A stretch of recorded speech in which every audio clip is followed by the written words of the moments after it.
ó, pra quem não me conhece, Fagundes da Upgrade Amortecedores. Vamos para uma dica aqui, amortecedor do Fox, 2004 a 2019. Aqui, ó.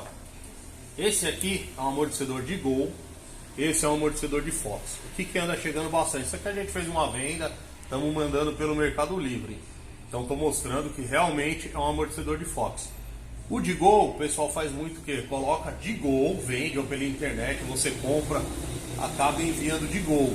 E você coloca um problema no carro, tá? Você colocar um de Fox no Gol não vai dar problema, mas você invertendo por de Gol no Fox assim.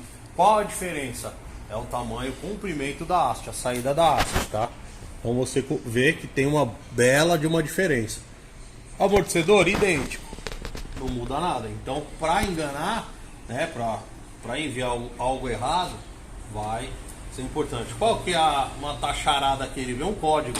O amortecedor vê um código, você pode fazer a pesquisa pelo código, tá? Tem um código aqui, você faz a pesquisa pelo código e vê se realmente ele é de Fox.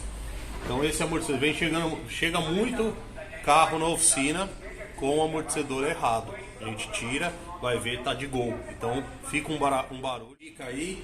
Para mais dica, acompanhe o canal, se inscreva, clica no sininho.